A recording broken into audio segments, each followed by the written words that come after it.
Welcome back to the channel, everybody.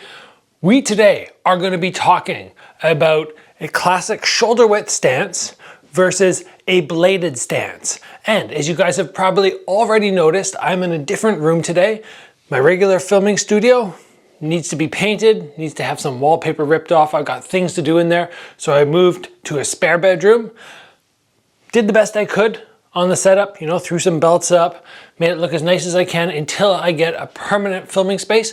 But until then, we are going to be able to see my feet. And I know many people have been asking for that ability so that when we talk about things like twisting a foot over, you can actually see what my feet are doing, or throwing a round kick. Again, you can see what my feet are doing. So I'm excited for this filming space. I'll probably use it for the next couple of weeks, and then we'll maybe move back into the old studio, or if people are liking it, I might stay here for a little bit, or maybe I'll even get my other filming studio all set up, something that's on my list of things to do. So today, bladed versus classic shoulder width stance, pros and cons of each.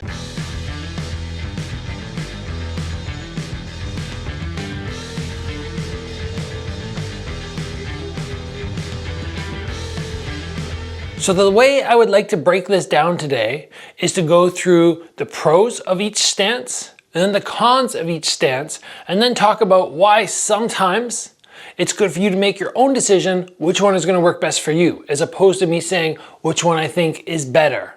So let's start off and let's go through the bladed stance, talking about what happens when we're in this position where one foot is essentially in front of the other. My back leg is hidden by the front. And the first thing this allows me to do is protect my torso in a better way than if I'm square. Once I turn sideways, you can see the striking area becomes that much smaller.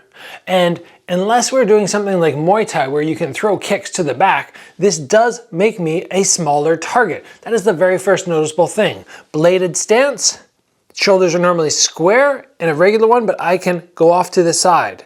This is something which a lot of karate practitioners prefer to do because it makes them feel that much safer from boxing hands, especially because that lead arm will naturally now be down the middle. So anything that comes straight down that center line is going to be easy to block with that lead arm. And with the body closed off to the side, defense becomes a little bit more simple. The next reason you might like the bladed stance is side kicks are that much easier to execute. If I'm already sideways through my torso, then lifting the leg and throwing is so much more simple, as opposed to being square, where now when I go to lift that side kick, my whole body has to turn.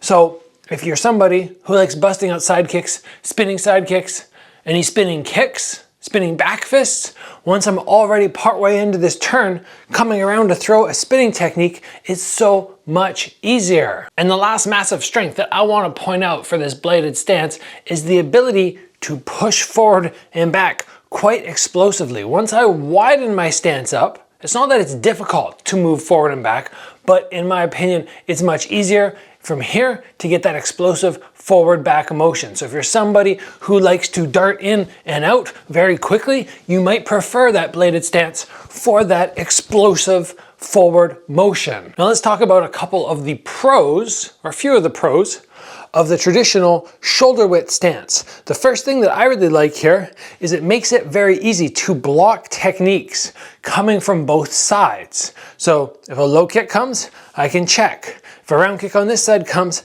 I can check. In addition, I like having a hand on each side because it makes me feel that much more confident about blocking shots from any direction.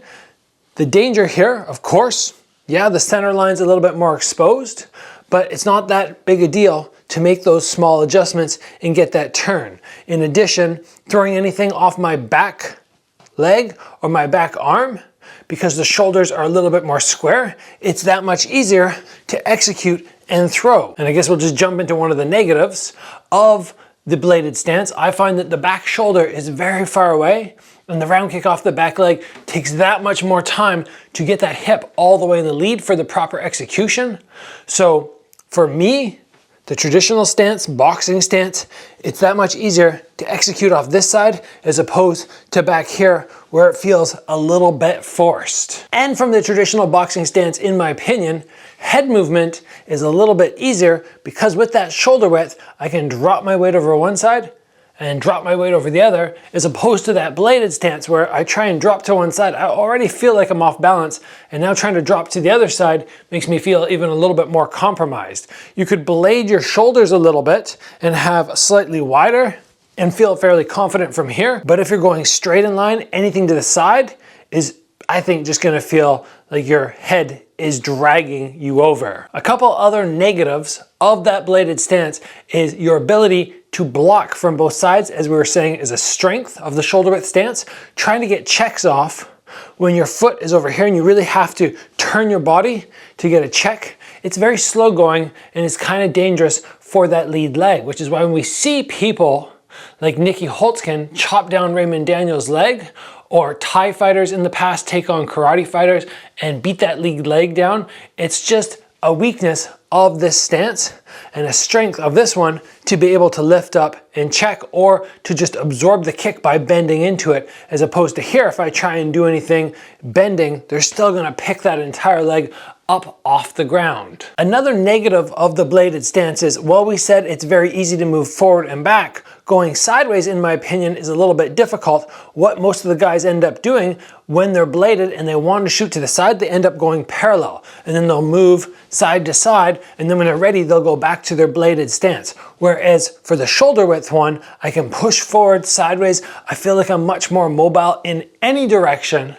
which is what I personally want to be when I'm fighting. I'm not as worried about forward and back really fast and then going to a parallel stance sideways where I can't really execute from any position, forward, back, sideways. I want to be able to feel strong, solid, and throw a high power technique just like that. But if you're not somebody who likes to just come forward, settle down, and throw big shots, you might not appreciate this wider stance because it really makes you have to fight a little bit more, as opposed to move around, and when somebody comes towards you, you just move. There's more requirement in standing your ground and being a little bit more solid.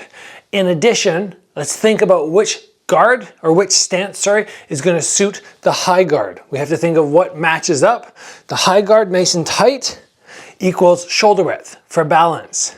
When we're here, we're going to be a little bit more mobile, a little bit more bouncy, as we said, and probably try to pick shots off from a distance. Basically, to me, this breaks down, do you want to be a boxer in this stance, or do you want to be somebody who's touching, in and out, touching? When we go back to this one, do you want to be a big power kicker with the basic attacks? Or from here, do you want to be somebody who's throwing maybe the fancier kicks, coming around with the side kick occasionally, faking the side kick, looping? There's so many more things that you can do fancy-wise from that bladed stance. But at the end of the day, this is all up to you which feels better. I'm not going to say one is stronger than the other. One is just more suited to certain styles. If you're an MMA fighter, you might like that side bladed stance because it closes off takedowns a little bit better and it allows you to dart in and out. If you're a kickboxer and you know the fight is most likely going to take place right here in tight, then you probably want to adapt that shoulder width stance where you're a little bit stronger and you can throw strong punches and kicks. And if we're thinking about Muay Thai, you're not going to see really long Muay Thai stances, but you will see a combo of the two. Some guys who take shoulder width, who are tapping, and some people who go narrow, who are tapping, but their upper body is quite square. They won't angle off like this. They will stay square. So to each their own. Again, not going to say one's better or one's worse, just a matter of you looking at your style and going, what am I best at and what stance will suit me. So that is all for me today. I think tomorrow I'm going to post a video where we do a follow along training session working on combinations and beginner techniques. So it'll be good for anybody who's in the process of their first year or two within the sport, but a good refresher for anybody who's been going at it for 3 or 4 years and really wants to get down to the nitty-gritty basics again. If you enjoyed today's episode about stances, please give the video a like. If you haven't already, join the channel, get subscribed. As always, guys, train hard. I will see you back here soon. for another video.